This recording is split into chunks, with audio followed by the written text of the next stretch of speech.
त्रिज्या ज़्यादा होगी।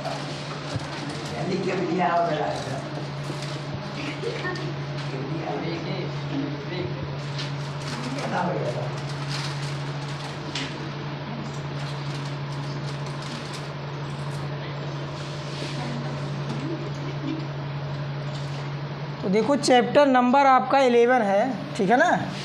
चैप्टर नंबर 11 है आपका।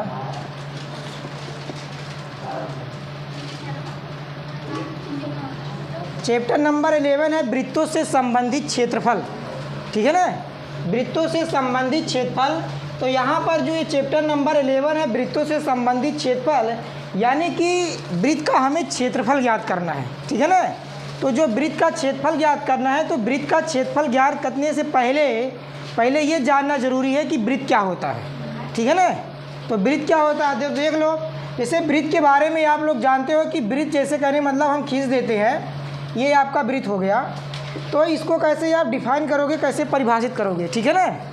तो कहने का मतलब है वृत्त उन बिंदुओं का बिंदुपथ होता है जिसकी एक निश्चित बिंदु से दूरी सदैव नियत रहती है, ठीक है ना। जिसकी एक, जैसे एक निश्चित बिंदु हो गया, तो वृत्त उन बिंदुओं का बिंदुपथ है जिसकी एक निश्चित बिंदु से दूरी सदैव नियत रहती है, उसे क्या कहा जाता है, वृत्त कहा जाता है। जैसे यहाँ से हम चाहे जितनी रेखाएं इधर उधर साइड में खींचेंगे, सबकी दूरियाँ समान रहेंगी, ठीक है ना। और जो ये नियत बिंदु आपका, जिसे हम कैपिटल ओ नाम दे देते हैं, इसी को क्या कहा जाता है, केंद्र कहा जाता है, ठीक है ना।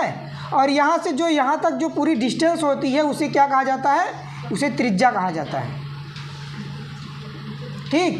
तो वृत्त क्या हो गया कि वृत्त उन बिंदुओं का बिंदुपथ होता है जिसकी एक निश्चित बिंदु से दूरी क्या होती है, नियत रहती है, स्थिर रहती है, बदलती नहीं है। और यहाँ से यहाँ जो वो निश्चित बिंदु होता है, ठीक है ना, वो निश्चित बिंदु को क्या कहा जाता है, वृत्त का केंद्र कहा जाता है, वृत्त का सेंटर कहा जाता है। और उस सेंटर से वृत्त के किसी बिंदु तक के बीच की जो दूरी होती है उसे क्या कहते हैं, वृत्त की त्रिज्या कहते हैं। और इसके बाद में अब देख लो, वृत्त की त्रिज्या आपने केंद्र जान लिया, ठीक है ना। तो केंद्र हो गया मतलब कि एक निश्चित बिंदु हो गया वृत्त का केंद्र। जो ये एक निश्चित बिंदु होता है जो बदलता नहीं है, एक सेंटर होता है, बीचों बीच का होता है, उसे वृत्त का क्या कहते हैं, केंद्र कहा जाता है। और केंद्र से वृत्त के किसी बिंदु तक के बीच की दूरी, चाहे जितनी लाइन आप खींच दो, सब ये सब क्या है, त्रिज्याएँ हैं। तो आपकी हो गई ये त्रिज्या, तो वृत्त की त्रिज्या हो गई, 2 पॉइंट हो गया। उसके बाद में क्या है, व्यास। क्या अब देख लो, जैसे कहने का मतलब होता है जीवा, जान लो क्या होता है जीवा। तो देखो जीवा जो होता है कि वृत्त पर जो है किसी 2 बिंदुओं को, माने वृत्त के किसी 2 बिंदुओं को जो मिलाने वाली रेखा होती है उसे क्या कहते हैं, वृत्त की जीवा कहते हैं। जैसे मान लीजिए हमने एक सर्कल खींचा और इस सर्कल में एक पॉइंट मान लो यहाँ ले लिया, एक पॉइंट यहाँ ले लिया, ठीक है ना। तो यहाँ से ये क्या हो गई, वृत्त की जीवा हो गई। ऐसे ही आप कहीं से भी मिला सकते हैं, उसके किसी 2 बिंदु पर ये भी हो जाएगी, आपकी क्या हो जाएगी, वृत्त की जीवा है। यानी कि वृत्त के किसी 2 बिंदुओं को मिलाने वाली जो रेखा होती है उसे क्या कहते हैं, वृत्त की जीवा कहते हैं। तो ये जीवा हो जाएगा। उसके बाद में व्यास होता है। व्यास क्या होता है, देखो अब वृत्त का कहने का मतलब होता है, वृत्त जो है, वृत्त की ये जो व्यास होता है वृत्त की सबसे बड़ी जीवा होती है, ठीक है ना। अब आप जान चुके हो कि वृत्त का एक सेंटर भी होता है, वृत्त का एक सेंटर भी होता है। तो जीवा जो होती है, मतलब जो व्यास होता है वो भी एक जीवा ही होती है। लेकिन बस बशर्ते केवल बात इतनी है कि जो वो जीवा होती है वो सबसे बड़ी जीवा होती है ना। वृत्त की वह सबसे बड़ी जीवा जो वृत्त के केंद्र से होकर के जाती है, वृत्त की वह सबसे बड़ी जीवा जो वृत्त के केंद्र से होकर जाती है उसे क्या कहते हैं, वृत्त का व्यास कहा जाता है, ठीक है। तो ये आपका क्या हो जाएगा, वृत्त का व्यास हो जाएगा, ये वृत्त का व्यास हो जाएगा। तो इतने पॉइंट जो हो गए, यानी कि सेंटर हो गया, वो स्थिर बिंदु रहेगा, उसी वृत्त का सेंटर कहा जाएगा। सेंटर से किसी वृत्त के किसी बिंदु तक के बीच की दूरी वृत्त की त्रिज्या कहलाएगी।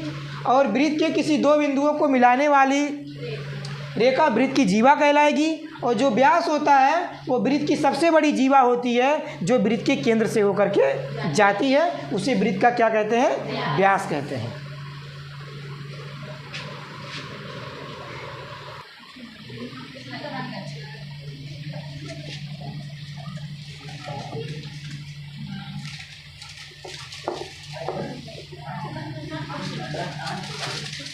तो देख लीजिए, इसमें अब ये चीज़ बताया जाएगा जो जिसके बेसिस पे सवाल लगना है, ठीक है ना। तो इसमें आपको दो चीज़ें जानना है। पहला तो एक होता है त्रिज्यखंड,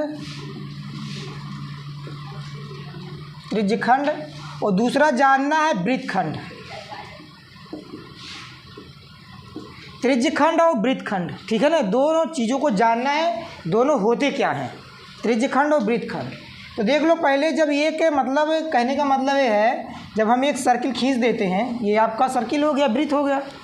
तो अब यहाँ से जानते हुए वृत्त का सेंटर भी आप जान चुके हो कि सेंटर किसे कहते हैं, ये भी जान चुके हो, और त्रिज्या भी जान चुके हो, ठीक है ना। तो देख लो, यहाँ त्रिज्या हो जाएगा, मान लो डबल रेडियस हमने खींच दिया, यहाँ से यहाँ तक का जो ये डिस्टेंस हो जाएगा, ठीक है ना। अब यहाँ पर देख लो, अब देखो पहले आप समझ लीजिए कि त्रिज्यखंड का होता है। त्रिज्यखंड का मतलब ये हो गया कि वृत्त की दो त्रिज्याओं, ठीक है ना, वृत्त की दो त्रिज्याओं, जैसे एक त्रिज्या मान लीजिए ये, मतलब दोनों त्रिज्या ही तो है, दोनों त्रिज्या ही है। तो वृत्त की दो त्रिज्याओं और ये चाप, नीचे वाला क्या कहलाता है, चाप कहलाता है, ठीक है ना। वृत्त की दो त्रिज्याओं और चाप के द्वारा घिरा जो क्षेत्रफल, जो क्षेत्र होता है, उसे क्या कहते हैं, त्रिज्यखंड कहते हैं। बस है ना, यानी कि वृत्त की दो त्रिज्याओं और चाप के द्वारा जो घिरा हुआ क्षेत्र होता है, उसे क्या कहते हैं, त्रिज्यखंड कहते हैं। तो जो त्रिज्यखंड कहा जाएगा, तो यहाँ पर दो त्रिज्यखंड आपके हो जाएंगे। पहला तो ये देखो, ये छोटा वाला हो जाएगा, है ना, तो इसे लघु त्रिज्यखंड कह दिया जाएगा। बस में आए ना। और जो ऊपर वाला पार्ट है, ये भी तो दो त्रिज्याओं और चाप के द्वारा घिरा है, बस बशर्ते बात की है कि ये बड़ा है और ये नीचे वाला छोटा है, ठीक है ना। तो यानी कि ये आपका जो कहलाएगा, तो जब नीचे वाला हो गया तो ये कहलाएगा दीर्घ, ठीक है ना, दीर्घ त्रिज्यखंड कहलाएगा। बस में आया। तो त्रिज्यखंड क्या होता है, ये चीज़ समझ में आ गया होगा कि वृत्त की किसी दो त्रिज्याओं और चाप के द्वारा जो घिरा हुआ क्षेत्र होता है, उसे क्या कहते हैं, त्रिज्यखंड कहा जाता है, ठीक है ना। अब त्रिज्यखंड आपका, एक वृत्त में दो त्रिज्यखंड हो सकते हैं, एक लघु हो सकता है और एक दीर्घ हो सकता है, ये आपका हो गया त्रिज्यखंड। अब आप जान लीजिए कि वृत्तखंड क्या होता है। अब देख लो, वृत्तखंड इसी प्रकार से स्पष्ट हो जाएगा। जैसे ये आपका वृत्त हो गया, यहाँ पर इसका एक सेंटर हो जाएगा, बस में है ना। तो ये वृत्त हो गया, उसका सेंटर हो गया, और सेंटर, अब यहाँ पर हमने एक मान लीजिए जीवा खींच दिया। जीवा के बारे में जानते हो, है, एक जीवा हो गई, ये जीवा हो गई, और ये इसको तो जान ही रहे हो, ये क्या है, ये चाप है, ठीक है। तो अब जो आपकी जीवा, सुनो, जीवा और चाप, ठीक है ना, जीवा और चाप के द्वारा जो घिरा क्षेत्र होता है, उसे क्या कहते हैं, वृत्तखंड कहा जाता है, ठीक है ना। तो इसे आप कहोगे क्या, वृत्तखंड कहोगे, ठीक है। माने कि जीवा और चाप, नीचे वाला चाप कहलाएगा, ऊपर वाली क्या है, जीवा। ये आपकी ऊपर वाली क्या है, जीवा, और नीचे क्या हो गया, चाप। तो चाप और जीवा के द्वारा जो घिरा क्षेत्र होता है, उसे क्या कहते हैं, वृत्तखंड कहा जाता है। और वृत्तखंड भी आपका क्या हो जाएगा, दो हो जाएगा, एक लघु हो जाएगा और एक दीर्घ हो जाएगा।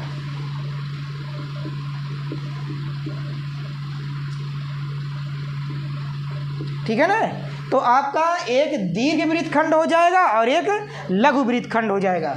तो दोनों में डिफरेंस क्या है कि त्रिज्यखंड जो कहता है वो दो त्रिज्याओं और चाप के द्वारा घिरा क्षेत्रफल त्रिज्यखंड कहलाता है, और जो जीवा और चाप के द्वारा जो घिरा हुआ क्षेत्र होता है उसे क्या कहते हैं, वृत्तखंड कहा जाता है। ठीक है।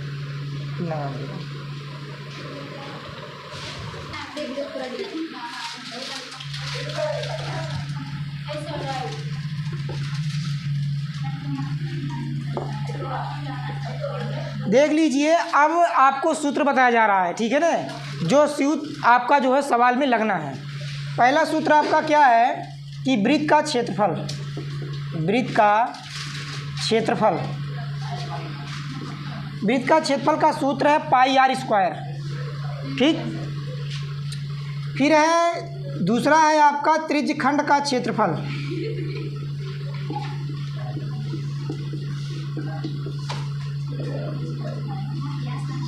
त्रिज्यखंड का क्षेत्रफल है थीटा बटे 360 इंटू पाई आर स्क्वायर, ये सूत्र यूज होगा। तीसरा सूत्र आपका है कि त्रिज्यखंड के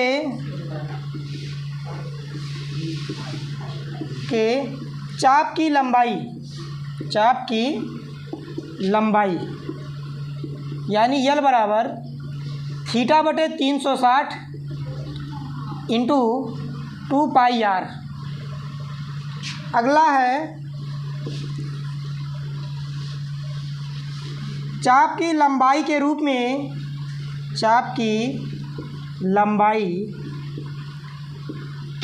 में त्रिज्यखंड का क्षेत्रफल